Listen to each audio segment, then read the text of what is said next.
Shalom, my dear friends, shalom, and welcome today on Monday the 17th of Mar Cheshvan of the year 5778. I do apologize for the delay in starting this afternoon, this morning, wherever you are, owing to some problems I just had at the last minute with the camera, but hopefully now things are working, and I hope everybody can see me and hear me now, and I'll be very happy if anybody in the online Zamra Bet Midrash chat room would kindly let me know if you can now see and hear me.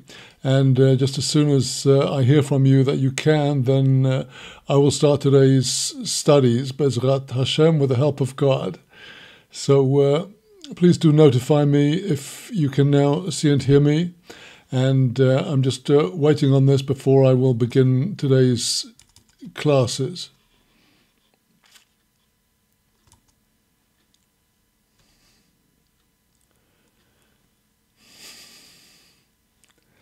Anybody out there who could let me know that you can actually see and hear me now talking to you? And just as soon as I do hear from you, good, I'm getting some responses here. Thank you, my dear friends. Thank you, Jake, and thank you, Dawn, for your comments. So, with the help of God, let's go. B'Shem Hashem na'aseh v'natzliach.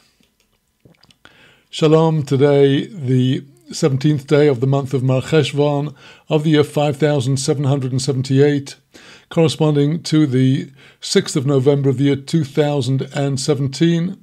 And today we look at the Kaf Peshuta, the second form of the letter Chof, which is the way that the letter Chof that we looked at in our previous session is written when it appears at the end of a word as opposed to at the beginning and the middle of the word.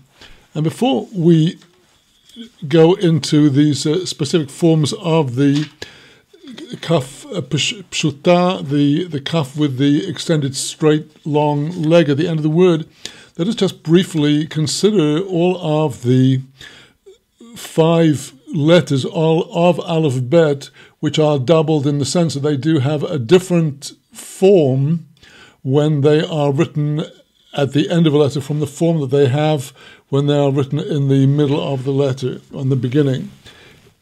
Of these 5 letters, they are, as we mentioned in the previous session, Mantzpach, Mem Tzadik,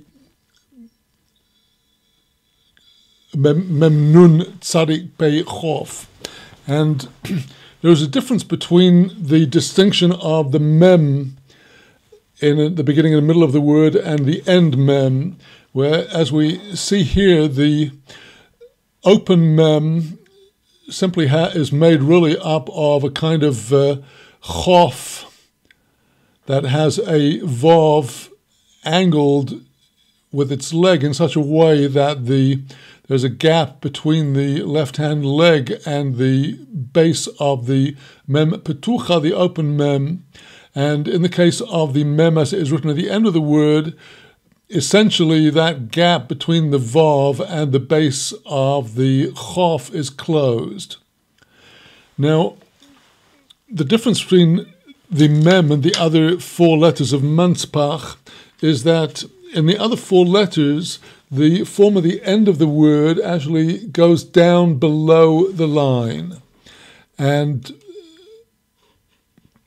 here we see the case of the nun kefufo, the way the nun would be written in the beginning or middle of a word, and it's bent over, kefufa, and the nun peshuto, the leg essentially, instead of being bent over, it is straightened out, and that is the meaning of the word peshuta, and it extends downwards. And the same is case with the other letters of Mantzpach.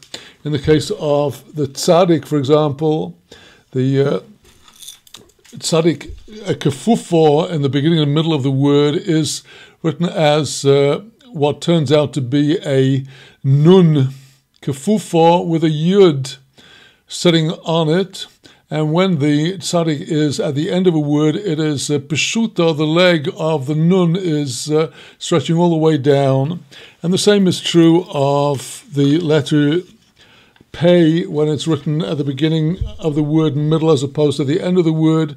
Once again, the pei is made up of what could be described as a kafufah, the outline of the pei. The pei at the end of the word has the bent over chof extended, and in certain respects, not completely, but in certain respects, certainly the end pei is essentially a letter chof with an inverted vav at its face, as opposed to in the pei in the beginning and middle of the word, the letters the chof is kafufo, it's bent over.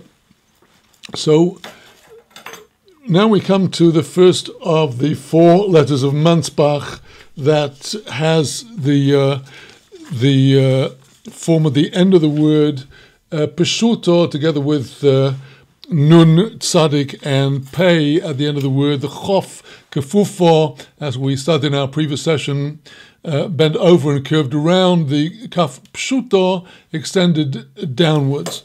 And with that, we can now go to look into the halachot of the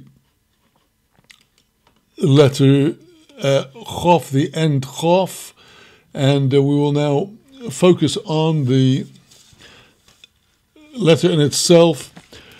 The leg of the chof has to be extended, of the kaf peshuto has to be extended down under the imaginary line formed by the base of the regular letters. Here we can see the base of the chof kafufo is the imaginary base of the letters, and the leg of the chof peshuto has to extend all the way down. And the prescribed length of the leg of the chof peshuto should be approximately 4.5 breadths of the nib of the scribe's pen. The roof should be approximately half of the length of the leg. It should be very slightly less than 3 breadths of the kulamus, 3 breadths of the nib of the pen.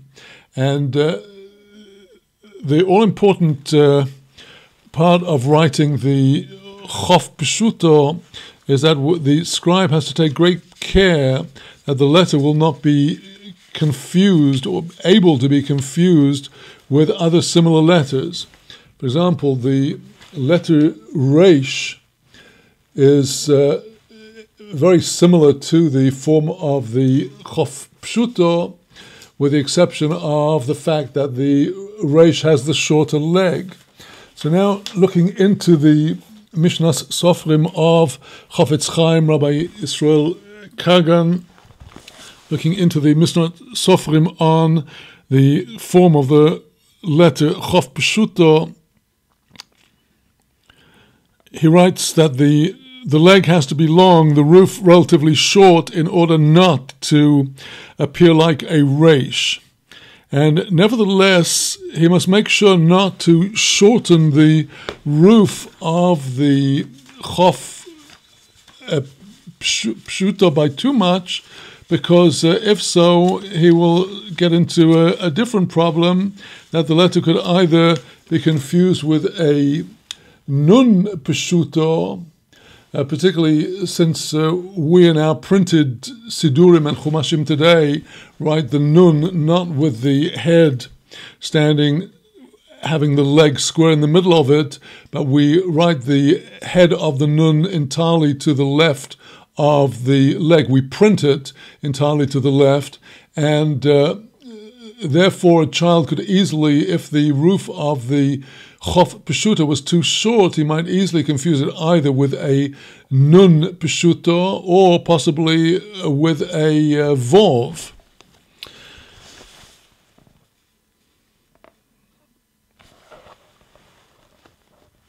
And for that reason, writes the Chafetz Chaim, if the letter Chof at the end of a word happened to be at the end of a line, and the scribe wanted to draw the letter so that it will reach the end of the line, so that it will be on the flush left, everything will be justified to the left. He might be tempted, if the last letter on his line was a Chof Peshuto, he might be tempted to extend the roof of the Reish too long in order to let the left end of the roof be square and flush with all of the other lines on the page. And there would be a real danger that the form of what he wrote, intending as a Chof Peshuto, could indeed look like the letter Reish.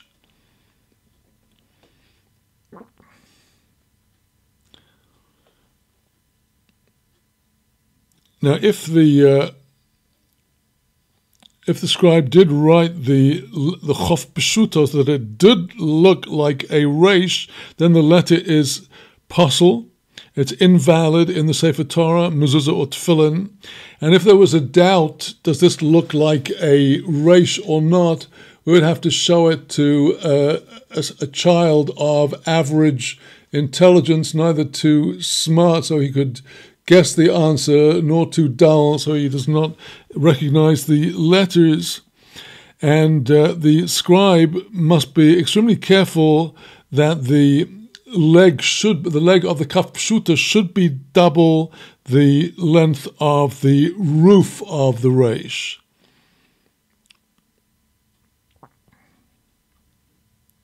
In order that if the Chof Peshuto, if the leg was bent over and sitting down like a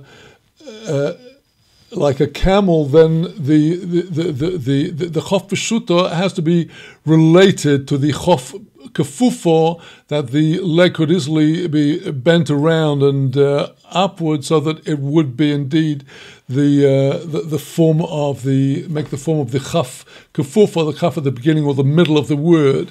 And that was why I introduced this session with looking at the other letters of the Manspach, besides the Mem, which does not go down in the end form below the line, but the other four do. The Nun, Tzadik, Pei, and Chof in the end form of the letter all go below the line, and the same principle applies, that when the letter is written long, it has to be at such a length that it could easily be made kefufo, so that there is an integral relationship between the nun kefufo and the nun peshuto, and so with the tzadik kefufo, the tzadik peshuto, the pei kefufo, the pei peshuto, and here our case of the chof peshuto and the chof kefufo.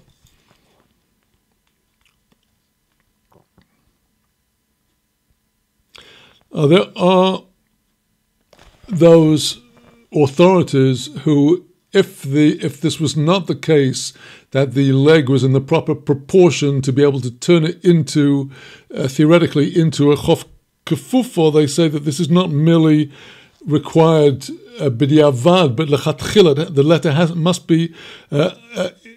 The letter must not only be written like this lechatchila, even b'diavad. If it was not written in this way, then the letter would be invalid. So, as mentioned, all of the other peshutos, the other nun tzadik pei, also have to be written so that the leg is double the length of the roof. Now, if we did find in a Sefer Torah that the scribe had extended the roof of the Chof Peshuto in such a way that it resembled a reish, if Now remember that the scribe is writing line after line of text, so whether he's going to be able, if he wrote the head of the roof of the chof too long, we'd like to see if he will be able to extend the leg longer down, but that can only be done if the leg will not hit the top of the letters on the line below, because if two of the letters of the Torah merge into one another, then the script is invalid. So he could possibly rectify the situation if it were possible for him, having written the roof too long, to extend the leg proportionately longer, if that were possible. Now, if he could not do that, then he would have to erase the whole letter in the Sefer Torah and write the whole thing again.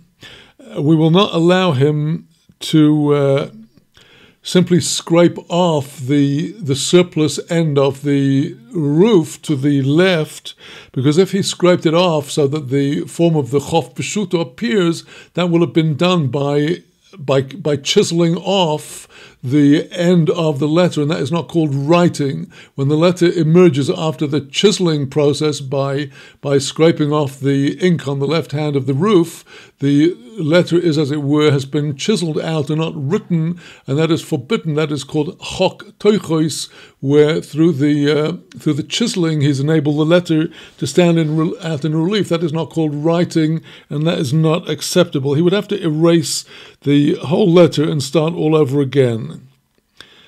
Now, again, the scribe must make sure that the top right hand of the letter is going to be rounded.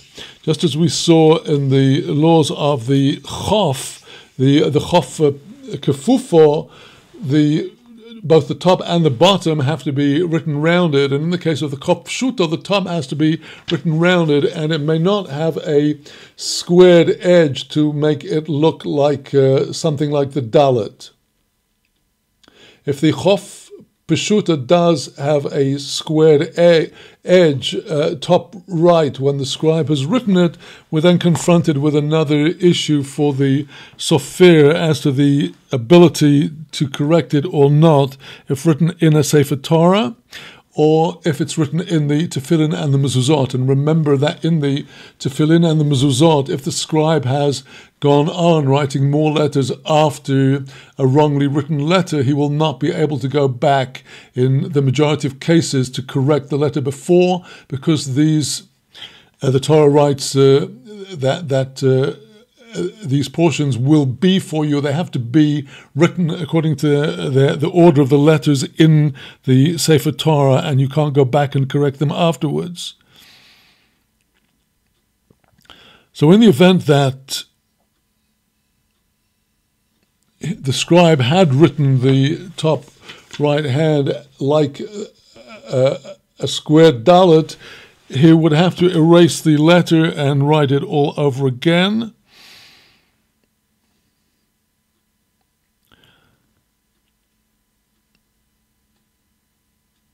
Alternatively, if it were possible, he could add ink to the top right in such a way as to make the edge be curved and not squared, if that were possible. And Mishnah Tzofrim writes that if he were to use this second pathway to add ink, to add curvature to the top right of the chof pshut, that would work even if he was writing tefillin or mezuzahs and got forward.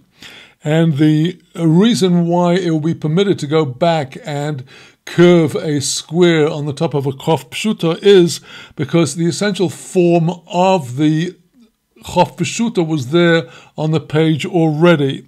And although we do require the curvature, since the essential form of the letter was there, it would be permitted even in mezuzah and tefillin to go back and add ink to increase to add the curvature.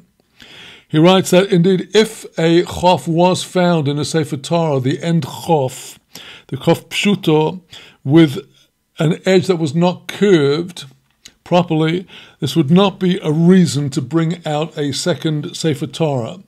If it's a serious matter to bring out a second Sefer Torah if one of the letters in the first one was not written correctly, because by bringing out the second Sefer Torah, we are declaring that the first one is pasul. It's invalid as long as one letter even is not written correctly. But here, where the error was at the top right of the Chof Kefufa was not written curved, we would not have to bring out another Sefer Torah, but we would certainly have to correct the Sefer Torah afterwards. And in the case of a Sefer Torah, it would be possible to erase the letter and rewrite it, even if the scribe had gone on, if the error was found later on. And Mishnat Sofrim concludes what he writes about the Kof Pshuto. He concludes this by telling us that in any case where the scribe were to write a Kof Peshuto, an end Kof, at the beginning or the middle of a word, or conversely, if he were to write the form of the Chof as it is at the beginning and the middle, and he wrote that at the end, in both cases, if he got the thing wrong, the Torah or the mezuzah or the portion of the tefillin would be pasul, it would be invalid. So with that, we conclude now our study of our letters of the Hebrew alphabet for today. We'll take a very brief interval, and I'll be back presently with our studies today of Shir Hashirim, chapter 4, looking at the commentary of Metzudat David. And I do apologize for the technical problems we had yesterday with this, and I do hope that today you'll be able to see both the Hebrew text and the English translation of Shir Hashirim on your screen, and the Hebrew text of the commentary of Metzudat David, and that in just a few minutes after our interval.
Shalom, my dear friends. Shalom again. Let us now come back to our studies with now today the study of Shir HaShirim, starting at chapter 4, continuing with chapter 4, starting at verse 8.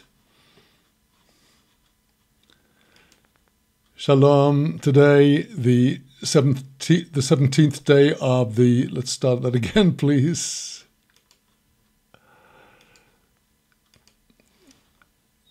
Shalom. Today, the 17th of the month of Mar Cheshvan of the year 5778, corresponding to the 6th of November of the year 2017. And we continue now with our studies of Shir HaShirim in chapter 4, starting at verse 8, continuing with the very beautiful series of mutual praises of the lover and the beloved, particularly the praises of the lover, now of the beloved. There is a shift between chapter 4, verse 8 from what was before. These are two separate parashiot. At the end of chapter 4, verse 7, there's the end of the parasha where the lover has called the beloved my beautiful Ra'aya, my companion, and he addresses her with successive terms of endearment as he goes through these praises of her beauty, and ending up again in verse 7, Kulach Yofor Rayosi, you're all beautiful, my Rayosi, my companion, and then opening in verse 8 of chapter 4, he now calls her Kala, my bride.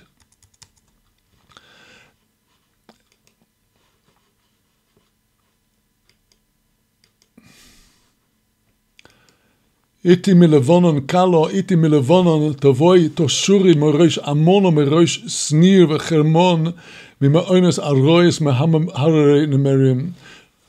Come with me from Lebanon, my bride, and from the peak of Amanah, from the peak of Snir and Hermon, from the dens of the lions, from the hills of the leopards, is a very beautiful evocation of exquisitely beautiful parts of Eretz Israel. The Lebanon is a term which may refer to the Temple Mount, and it may also refer to the whole area of northern Israel and up into Lebanon and Syria, with its hills and forests and a very, very beautiful countryside, except unfortunately for the wickedness of the purveyors of terror who are found there today. But the Mount Amanah is referred to in the Mishnah as Turi Amanon, the mountains of Amanon, which is considered to be the northern border of the promised land of Israel. And Amanah in the book of Numbers is considered to be near a location in now in Turkey, identified with the city of Antioch, known as Hor Hahar, not to be confused with Hor Hahar that is found in book of Numbers as the burial place of Aaron, the high priest, which is to the southeast of the land of Israel. But here we're talking about Amanah as the northern border, as I say, the range of mountains that is considered to divide between the north of the Promised Land, way north of the present border of the state of Israel, the north of the Promised Land, and Snir and Hermon are given in Deuteronomy as two alternative names for Mount Hermon. And these are, as the verse says, the places of the lions and the leopards. So with that, let us go into the commentary of Metzudat David, Come With Me, My Bride. He wants to say that, why does he call her Kala? Now, the the literal meaning of the word kala is, or the way it's translated as bride, but now he says you are kala in the sense of kalula, you are included and comprised of every kind of beauty. And when he says with me from Lebanon, and again he says more explicitly, come with me from Lebanon, he wants to say that he wants her to come from the place where you are standing now in Lebanon. And here Metzudat David understands this not as the place of the Bet HaMikdash, but as north of Israel, where in the areas of Syria and present-day Lebanon, where the exiles will be coming up out of exile to the land of Israel. As Metzudat continues, from there come with me to the Har Hamor, the mountain of the myrrh, which is, as we have seen already, that is the Temple Mount, and there let us rejoice in our sharing of love. There we shall be quenched in our shared love until the morning. Toshuri mirosh amono. Toshuri could have the connotation of looking down from the north to the land of Israel. It could also have the, as we see in the book of Numbers, where Bilam says to Balak, I see it but not yet, Ashureno velo ato, the same root, Ashureno. Toshuri also has the connotation of song, and the future redemption will be accompanied by song. Says the Metzudat David, you step forward and go from the place where you are, from the top of Mount Amanah, from the top of the mountains of Snir and Hermon, which are places where the lions and the leopards are to be found. Don't wait any longer in those places of your exile, but you go and come to the mountain of Myrrh. And the Nimshal says the Metzudat David is that he's saying to her, come out of your exile already to your land. Well, now, Rashi on this verse looks at the Hebrew letters iti milavonon somewhat differently. And very beautifully, Rashi explains to us that if we take Levanon in the sense of being the Temple Mount, then by saying to her, with me from the Temple Mount, that is to say, I'm with you, I went with you even out into exile, when we're going from the Temple Mount, and I'm with you now as you come out of your exile, just as I was with you all the time going out from Lebanon. And from the Temple Mount, in other words. So Rashi is adding to our understanding of the verse beyond what the Metzudat David tells us, that it alludes to the fact that the divine presence never left Israel, even in the time of the exile. And now continuing in verse 9, Lebaftini bi'achas me'enayich, you have heartened me, you have aroused my heart with just one of your eyes. Says the Metzudat David, for sure from that time, from all the time that I have been with you, namely from the original choice of Israel by God as his chosen treasured nation, you have attracted and drawn my heart to you. You, my sister, as he now calls her, my sister, my bride. He's calling her achoisi chalo. The Hebrew word achoisi, which comes from the Hebrew word ach, the feminine of ach, a brother, is achot. The Hebrew word is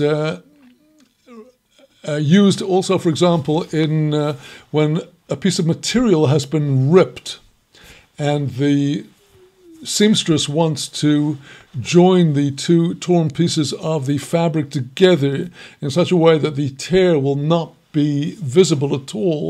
That is called la'achois, to join together, to make a unity of them. And the unity between God and the Sh'tum of Israel is interestingly alluded to in our verse in the Kri and the Kesiv, written in the text,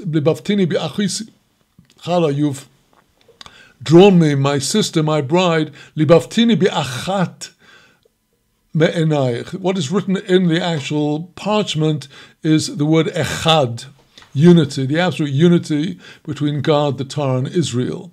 But the way that this is read in the synagogue, ba'achat, this is grammatically fits with the word enayich. You've heartened me with one of your eyes. The feminine achas of the kri fits with the ayin, which is a feminine word, and you've heartened me with one of your eyes, with one of the ornaments of your necklet. Well, now here the Metzudat David tells us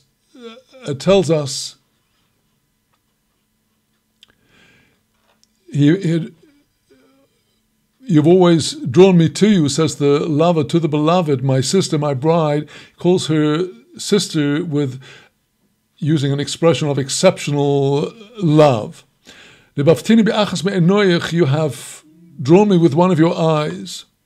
He now explains the lover, through what has she drawn his heart to her. And he says, with the look of just one of your eyes. This is the lover's wink, one to the other, the one eye of the lover to the beloved, one eye of the beloved to the lover. For when there is a glance in a way of love and affection from one eye, this particularly draws the heart of the person that is being looked to. A very a beautiful example of the holy erotic aspect of Shir Hashirim, the most delicately expressed nuances of Shir Hashirim. And then the verse continues, Be'achad anok mitzav ronoich, with one little, we've called this a coil or an ornament, part of the necklet, but the word anak also in Hebrew means a giant. So now Metzudat will give us the mashal. Even with just one single ornament of the different ornaments of your neck, your necklet, without one you have drawn my heart to you. All the more so with all of them. So this points up the meaning of why he speaks about one eye and one ornament. All of them are attractive, and just one of them is enough. And then add to this that all of them are so attractive. And then the nimshal here is to say, the lover is saying to the beloved, the Holy One is saying to Knesset Yisrael, I have loved you on account of Abraham your father, who was the eye of the universe, who went forth to promote and publicize the knowledge of my godliness among the sons of men, and to put them straight on the path that they should go on. And also on account of Moshe, my servant, who brought you into the covenant with me. And he uses the expression with one of your ornaments, the word anak. He calls Abraham and Moses by this term anak, because he was the anak, is the central ornament of the necklet. This is the ornament and the jewel that is most unique among all that people could say in your praises. And the significance of the neck here is that when our teachers and sages, represented by Abraham and Moses, perform their service. It's all through the calling out from their throat to the people to go in the ways of Hashem and to guard His commandments. And that is why it's specifically the ornament of the neck that is pointed up here.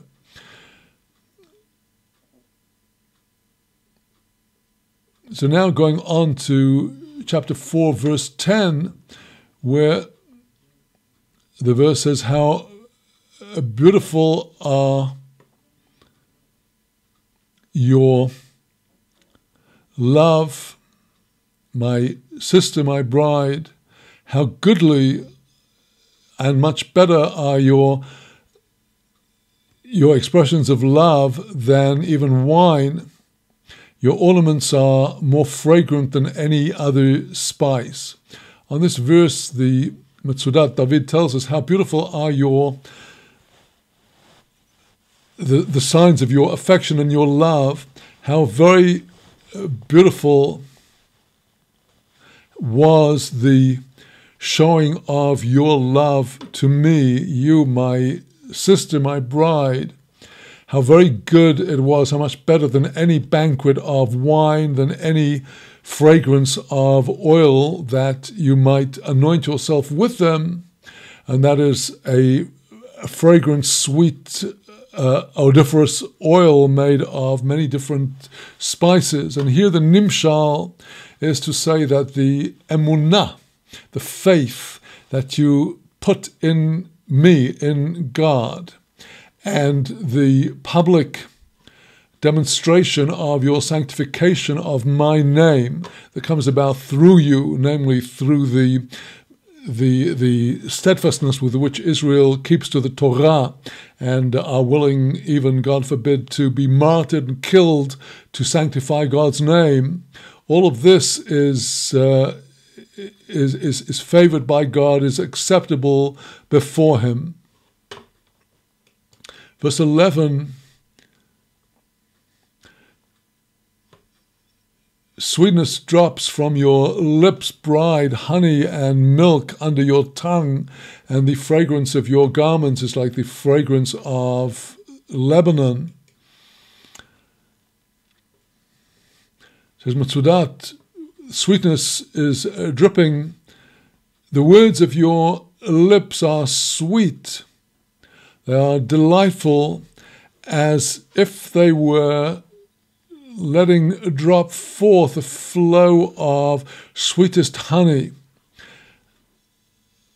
nectar, and as if under your tongue is honey and milk that are flowing from your mouth.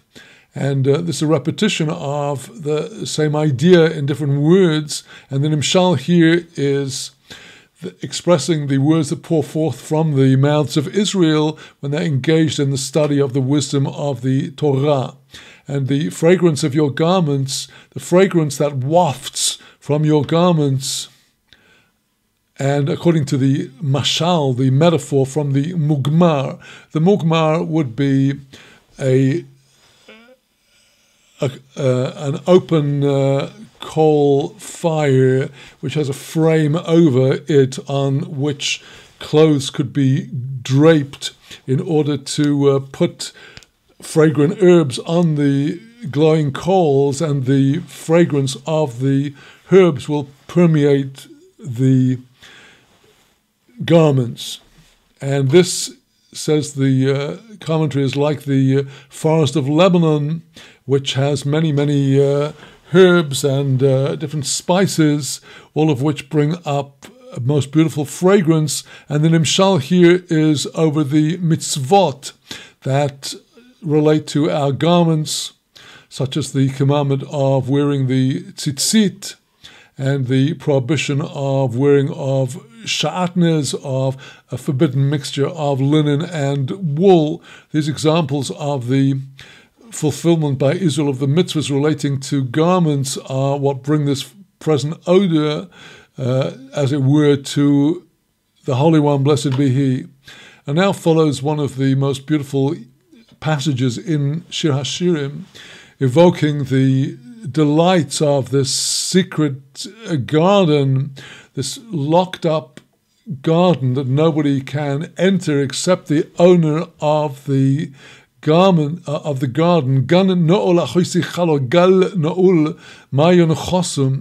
The locked up garden, my sister, my bride,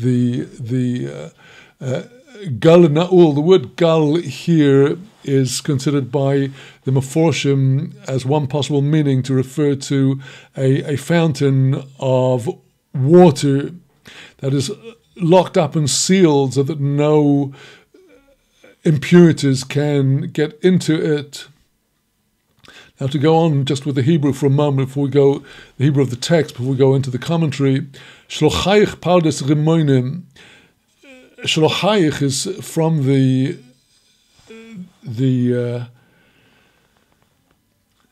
Hebrew word shalach, to send, and the shlochayich are what a tree sends forth, and here it's the stream flowing from this spring of water that is bringing forth streams of water that are watering this Pardes Rimonim, the orchard of the pomegranates, with all kinds of most luscious and delicate fruits, together with henna and nerd. And going on to verse 14, nerd v'charkom kona v'chinamon im kol atze levoino mor v'aholois im kol roshe v'somim, a verse that is full of the name of different fragrant odors and spices. The nerd, the karkom, the saffron, the kona, the fragrant reed, the cinnamon, the cinnamon, kol atze levoino, all of the aromatic woods. The lavona would be considered to be the frankincense wood, myrrh and aloes, together with the choicest of the perfumes. And the metaphor goes on with the evocation of the spring that is watering not only the sealed-up garden, but it's a source of waters for everyone. Mayan Ganim, this is a spring that nourishes the gardens. Be'er Ma'im Chaim, incredibly beautiful phrasing here. The well of the living waters flowing down from Lebanon. And here there are definitely allusions Kabbalistically to the emanations coming from the highest levels of wisdom and understanding, Chokhmah and Binah, that are both alluded to in the one word Lebanon. Lev is 32, corresponding to the 32 pathways of wisdom. Nun is 50, corresponding to the 50 gateways of understanding, two interrelated concepts. And then coming to verse 16, the climax of this evocation of the garden. Let the winds from the north and the south blow into my garden. This is now the beloved Knesset Yisrael talking of herself as the garden that she has been just now praised as being by the lover. She now calls upon the winds, the breezes to blow upon the garden so that the fragrant odors will actually rise up and draw her beloved to the garden. And the conclusion of this parasha is in chapter 5, verse 1, which is the end of a parasha. I've come to my garden, my sister, my bride. I've gathered in my myrrh with my scent.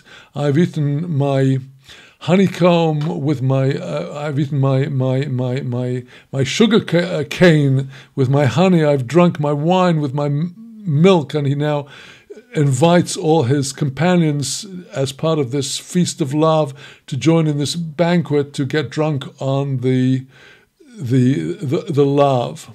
Well, now going to the Metzudat David on these verses, starting back now on verse 12. Ganol achvisichal, the locked up garden, my sister, my bride. Now he goes back to praise her over her modesty, her tzniut. And thus says he, indeed you are like a locked up garden that nobody can come into except the owner of the garden, on account of the fact that you will not let anybody draw near to you. Further, he goes on, this is like Gan Na'ul, the fountain of the garden, which is also locked up because nobody could rise up to spoil and sully your betulim, your virginity. You are locked up. So here we see that the whole image of the garden is allusion to the modesty and the moral purity of Israel. And he goes on, Mayin Chosim, the sealed fountain, he, according to Metzidat David, he is repeating the matter in different words, and the Nimshal is that Israel are far away from the worshippers of the stars and the constellations, the planets and the constellations, which is a term for all of the pagan idolaters. And here the purity of Israel in terms of Israel's belief and devotion to God is compared in the mashal to the purity of a garden, which itself is a symbol for the moral purity of a virgin who will not let anyone except her true betrothed come near her. So this is Knesset Yisrael in her own intrinsic essence. And now going on into verse 4, chapter 4, verse 13, Shlochayich, the channels flowing forth from you, explains the Metzudat David, according to your worthy deeds and your observance of modesty, I'm quite sure of you that those channels that you send forth will be an orchard of pomegranates. What he wants to say here, what the verse is saying, is that the fruit of your loins, the fruit of your belly, Shalochayich, what you send forth into the world, Knesset Yisrael, the souls of Israel, who are spreading out and are sent forth from you, they will be full of wisdoms, just like the pomegranate is full of her seeds. And you are, all the orchard of the pomegranates is together with the Pri Megadim. The word Megadim in Hebrew refers to delicacies, and here these are fruits that are fruits of very precious and luscious fruits. That is to say, that your offspring will also be people of good character traits, just like the excellent fruit, the superb fruit, which can be praised with many different kinds of praises, both in terms of its taste and its physical beauty and so on. And then we go into the expression of the different kinds of fragrant odors, kefarim im nerodim, the henna with the nerd.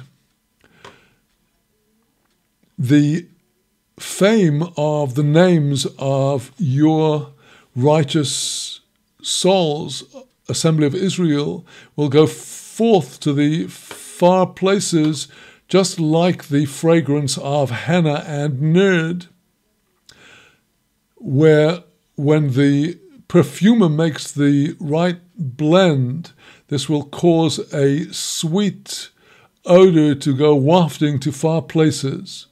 And the Nimshal here, he says, is in union with the Mashal, the fame of Israel will go forth like scent. Going then into chapter 4, verse 14, this wonderful list of beautiful fragrant odors, Nerd v'charkom kon v'kinamon. He wants to say that the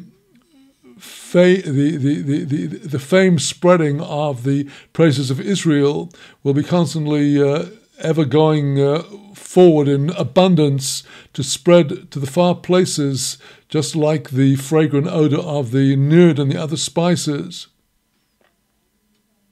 With all of the different kinds, the the wood of the frankincense, the myrrh, the aloe, and with the very best of the different kinds of fragrant herbs for a composite such as this, where the different herbs are blended together.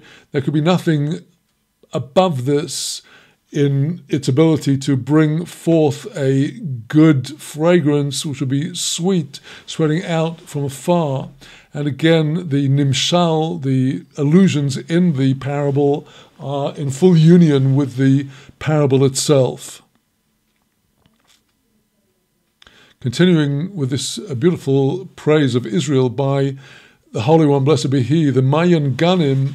This is a spring that feeds gardens, Rotalima. This wants to say it is just that the streams that flow forth will nurture orchards of pomegranates and so on, because the spring that waters the gardens is a well of living waters that will be protected. It's surrounded by partitions. It's not open and exposed so that no dust and earth should get mixed into it. And those waters are flowing forth and spreading from Har Lebanon, from Mount Lebanon. That is the here it seems that the Mesudat David is identifying Lebanon in this verse with the Temple Mount itself. And it's for that reason, because they're coming forth from the Mount of Lebanon, that they are so very sweet, these fragrances. And for that reason, it is only fitting that this spreading forth of the waters should successfully give rise to the orchard of pomegranates. It is entirely just that your children, the souls of Israel, to be full of wisdom and good traits, because you are the source from which they are hewn forth, and it is only fitting that you should give birth to generations like these. And the Nimshal here is saying that, considering the place from which the assembly of Israel has been hewn out, namely the Avot and the Imahot, the patriarchs and the matriarchs, who were pure and righteous, it is only fitting that the generations should be coming forth to be similar to the fathers. And then the beloved calls upon the lover, calls upon the winds, to the breezes, to blow forth a fragrance, to draw her lover to her. Uri Tzahon, stir up, O north. When it became heard to the ear of the beloved Knesset Yisrael, this abundant praise that her lover is praising her with, she now says, you, north wind, stir up to blow, and you, south wind, come here and blow into my garden, to which he has just been compared, in order that its fragrances should spread forth, waft outwards, together with the saraf and the mitz, the sap of the fragrant woods and the juices with it, which are the oils of the plants that are bringing rise to these fragrant odors. And because of the abundance of the fragrance that will be wafting to the far places, then my beloved will quickly come to his garden, the garden I have prepared for him to enjoy, to walk around in. And there he will eat the precious fruits that I prepared for him, in order that he will always be dwelling with me. And here the Nimshal is as if Knesset Yisrael is saying, with all of the above, if I will find favor in his eyes, then may he speedily come to bring his divine presence to dwell in me in the place that is the foundation for his dwelling, namely the holy temple, and there he will receive my sacrifices with favor, these sacrifices that bring up the favored, the fragrant sense, the reach hanichoach, the fragrance that God desires. And then concluding with the last verse in this parasha, Bosi Lagani, the lover now responds, I have come into my garden, and here the banquet now is in full swing. A beloved sends his word, because remember that all of this is happening while she is in exile. He's gone away and she's yearning for him, and he sends her the message through his prophets, I've come to my garden. Well, in Hebrew, many times in the Bible, we find that something that is going to be is expressed in the past tense. He's promising her this promise to Israel that God will return. He's sending her his words. He says, I will indeed do so. I will quickly come to the garden that you have prepared for me, and there I will gather in the myrrh with all of the other kinds of fragrant odors that you've prepared for me. I will eat the honey with great appetite until I shall also be eating the sugar canes and sucking the sweet sap, the honey of the sugar canes. And then I shall drink the wine with the milk that you have prepared for me. And the lover declares, Ichlu reim, on account of the tremendous joy then of this union between the lover and his beloved, I shall invite those invited and I shall induce them to eat. And so he says to them now, eat, my companions. Here the Nimshal is saying as if God Almighty is promising and saying, indeed, quickly and speedily I shall bring my divine presence to dwell in your midst, and I shall accept with favor the incense of the fragrant herbs, and fire will descend from the heavens and will consume the wood of the altar woodpile together with the sacrifices that shall be sweet for me as honey, and I shall receive with favor my wine libations, which will be sweet to me as milk, and the priests, the children of Aaron, will eat their share. These are the Re'im, the companions. They will eat their share from what is left over from God's offerings. So we see how the praises of this part of Shir HaShirim end with this promise to Knesset Yisrael of the return of the Shekhinah to Israel with the redemption. And we will now, in the next section that we shall cover in our next session, be coming to a very poignant and powerful expression of the exile which the beloved is still found in. But it is this very exile that will bring her now in turn to give her praises of her beloved, which will start in her answer to the daughters of Jerusalem, which she gives in chapter 5, verse 10, and we shall be coming to this chapter 5 in our next session. So with that, my dear friends, again, let us take a very brief interval, and after that we shall come on to our studies of Rabbi Nachman Likutei Moharan in the Chelik Aleph, the first part of Likutei Moharan, Torah 33, in just a very few minutes.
Shalom again, my dear friends.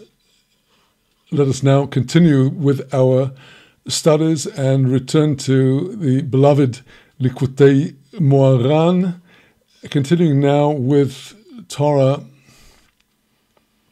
33 in the first chelek, the first volume of Likutei Moharan, the Torah that is on the verse in Psalms chapter 34. Mihu ish chovetz chaim, who is the man that favors and loves life? Ohev yomim lir'os tov, he loves the days to see goodness. Shalom, today the 17th day of the month of Mar Cheshvan of the year 5778, corresponding to the 6th of November of the year 2017. And we continue now with our studies in Likutei Moharan, in Torah 33 of the first chelik, the first part of Likutei Moharan, beginning from after where we concluded in our previous session at section Gimel of the lesson. We'd learned in the section so far that when a person is in control of their physical lusts, as they go from level to level, they are able to strip off the garbs that conceal godliness from us.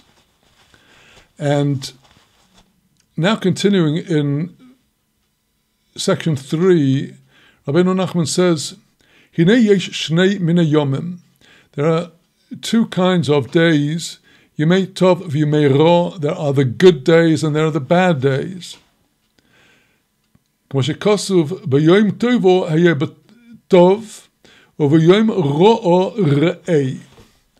The verse in Kohelet chapter 7 says, on a good day, be in the good. Enjoy it, accept while it's there, have the benefit of it. Be in it. But on a bad day, and there are such days, hey, you have to look, you have to examine carefully to find where is the hidden good, the silver lining behind the cloud, as the Rebbe now elaborates. If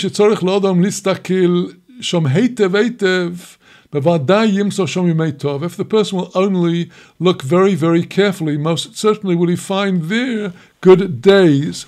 And what are these good days? Hainu Torah. There is Torah embedded and concealed even behind the harsh and difficult circumstances of this world. And the reason is because everything in creation is in fact brought about through the letters of the Holy Aleph-Bet, as we find explained in the Sefer Yetzirah, the book of formation, our most ancient Kabbalistic text. And in order to understand what we're going to be studying in the coming sections, let us bear in mind that according to Sefer Yetzirah, the entire creation emanates forth from the letters of the Aleph-Bet, which are standing in a circle around the crown of the Keter, brings forth these 22 letters of Aleph-Bet, which in their various permutations and the way they may shift from letter to letter, where an Aleph might be represented as a Taf if we use the Atbash cipher, or an Aleph might be represented as a bet using a different kind of cipher, and all of the phenomenon of the spiritual and the physical orders of creation are all emanations from the spirituality coming into the universe from the letters, which is being changed and altered by the outer garbs with which it is covered up. And so we have the basic Torah hashkafa, the Torah viewpoint that creation is all emanating from letters. And to continue now with this teaching of the Likutei Moharan, Why is it that we need to search for the Torah that is hidden behind the bad days, the difficult times? Hayomim nikroim midos. The days themselves are actually called midot. The word midah in Hebrew is literally a measurement, and the word is used. It's also in Hebrew. It may refer to a garment, because the garments and clothes that a person wears, like the madim, the uniform of the priests, have to be mado. It has to be according to his measurement of his body. It has to fit properly. So the word midot means a measure, it means a garment, and can also be used of different attributes, be they kindness, discipline, severity, harmony, the Sfirot, Chesed, Gevurah, Tiferet, Netzach, Hod, Yesod. And we have a proof text brought by Rabbi Nachman in Psalms 39 that the days are called midot, when King David asks in Psalm 39, let me know midat yomai, the measurement of my days. So these measurements, these attributes, hamidos hema, these attributes which are revealed in creation, they are the Torah. Because the entire Torah is made up of a weave of the different emanations and attributes of the Holy One, blessed be He. The Torah speaks about love and awe and the other attributes. It was through the Torah that the Holy One, blessed be He, created the worlds. The entire Torah is a weave of the 22 letters of the alphabet, all of which are sources of wisdom and emanation. Through these permutations, the Holy One created the worlds, the successive worlds of which the Kabbalah speaks, the Atzilut, Bria, Yetzirah, and Asiyah, as it's written in Proverbs chapter 8, Vo'ehye etzloi omoin. The discourse there in Mishlei, Proverbs chapter 8, is wisdom, the wisdom of the Torah, speaking in her own words. And she's saying, Ve'ehye, with the Vav conversive, I was, etzlo, by him, and by the Creator, omon, I was the artist, I was the architect, I was the blueprint. Al tikrei omoin elo omon.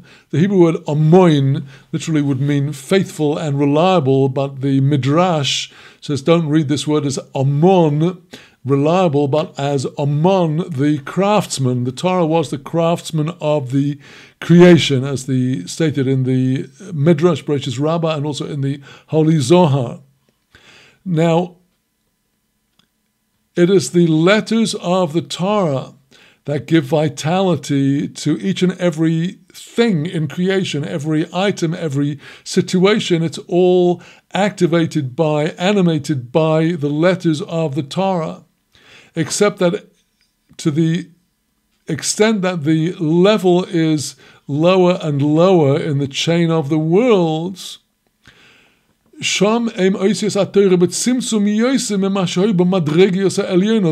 on these lower levels, the letters of the Torah will be in a state of greater tzimtzum, of greater contraction than they would be on a higher level. They are not radiating so much as the letters do on the higher levels of creation above, where the veils and the garbs are less intense, less thick. And the reason why on the lower levels the letters radiate less is because it's not allowed, it's not fit for the holy letters of the Torah to send more light and vitality down to those lower levels, which are the realm of the husks, the evil forces. We must not send too much or more vitality than is necessary. We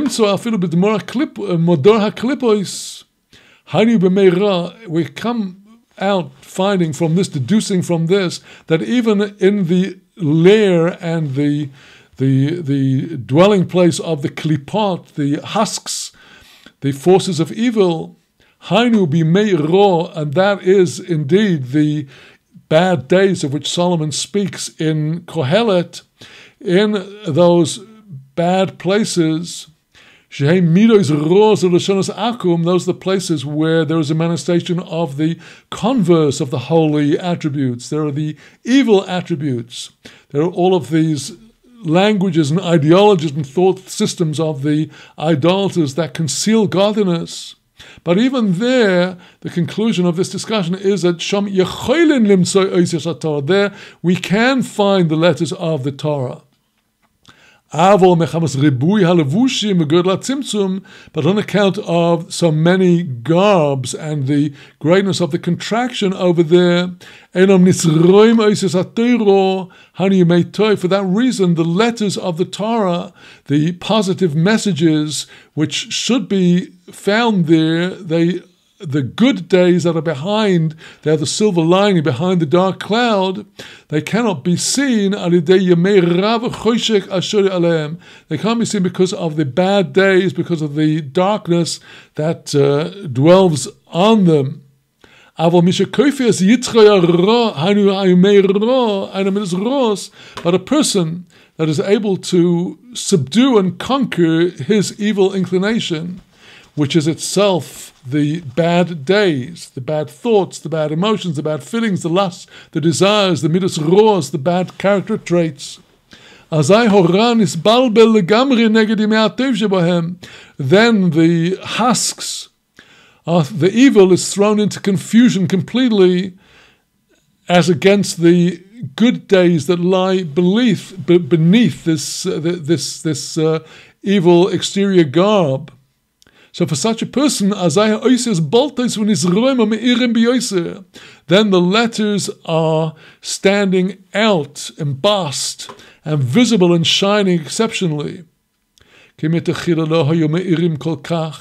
the outset, on those levels, the letters were not so radiant. They did not receive light from above. They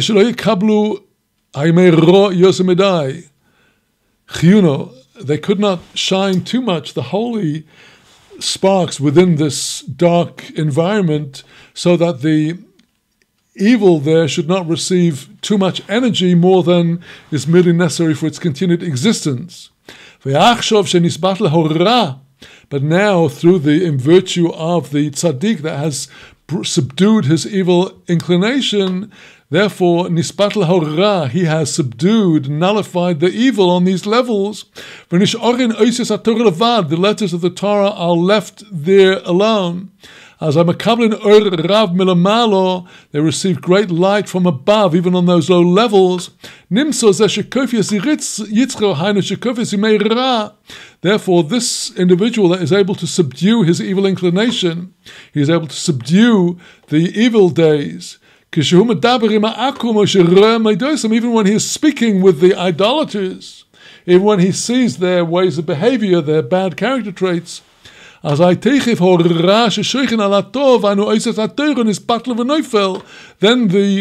bad that is hovering over the good, namely over the letters of the Torah that are there, that evil is nullified and it falls away.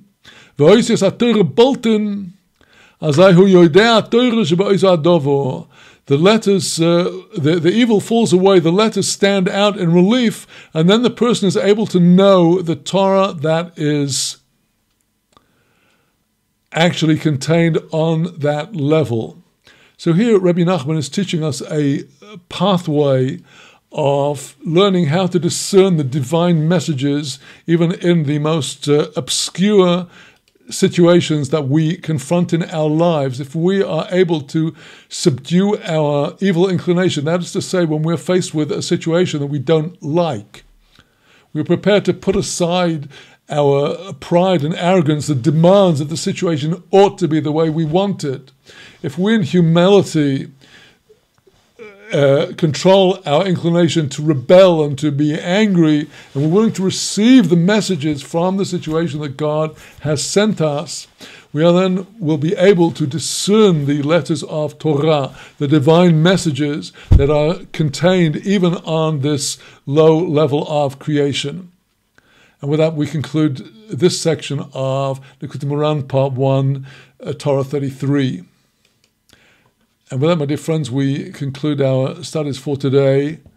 And with the help of God, we will be continuing with our studies on Thursday in our next session. We have today succeeded in covering a fair amount of ground. We've run just a little over, but we did start late. And hopefully the technology will be working in our next session. And I do look forward to seeing you this coming Thursday, the 9th of November, for the continuation of our studies. With that, my dear friends, shalom from the holy city of Jerusalem. Shalom and blessings.